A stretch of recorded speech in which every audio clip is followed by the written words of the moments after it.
Hi అండి, welcome to Lahari kitchen. Hi friends, ఈరోజైతే నేను జొన్న రొట్టెలు ఎలా చేయాలో చూపిస్తున్నాను. స్టవ్ ఆన్ చేసుకొని ఒక గిన్నెలో వేడి నీళ్ళు పోసుకొని ఉడకనివ్వాలి.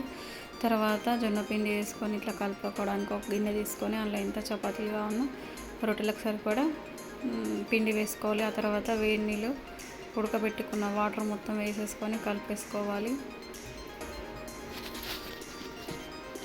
ఇది హెల్త్కి చాలా మంచిది. జొన్న రొట్టె మేము రోజు నైట్ చేస్తాను. పిల్లలు నేను అందరం తింటాము చాలా ఇష్టంగా. ఇదైతే ఈ జొన్న రొట్టె ఇట్లా వేడి వాటర్ వేసుకున్న తర్వాత కాలుతుంది. ఇట్లా స్పూన్తో కలిపేసుకోవాలి.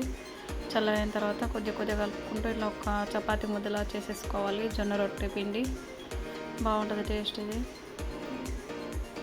ఇలా చిన్న మొత్తం బిస్కేసుకొని చిన్న ముద్దలా చేసేసుకోవాలి.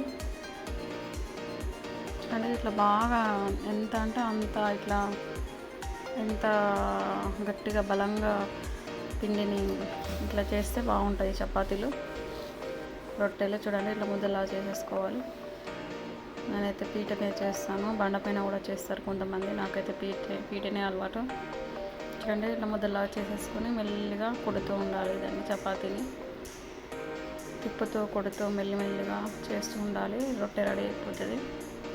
చూడండి ఎంత బాగా వచ్చింది. రొట్టె రౌండ్గా మంచిగా వచ్చింది. భయపడొద్దండి రొట్టె చేసేటప్పుడు. భయపడితే రొట్టె సరిగా రాదు. వస్తుంది అన్న నమ్మకంతో చేస్తే ఖచ్చితంగా వస్తుంది.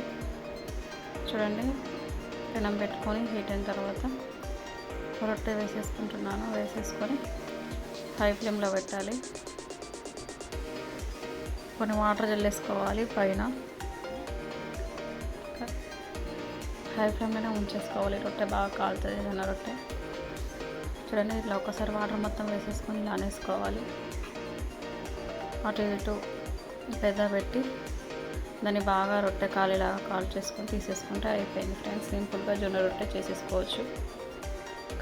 కర్రీ ఇట్లా పప్పులోకి కర్రీలోకి కూడా బాగుంటుంది. ఫ్రై ఐటమ్స్లోకి బాగుంటుంది. కొత్తగా చూసేవారైతే మా ఛానల్ని సబ్స్క్రైబ్ చేసుకోండి ఫ్రెండ్స్. Thank you.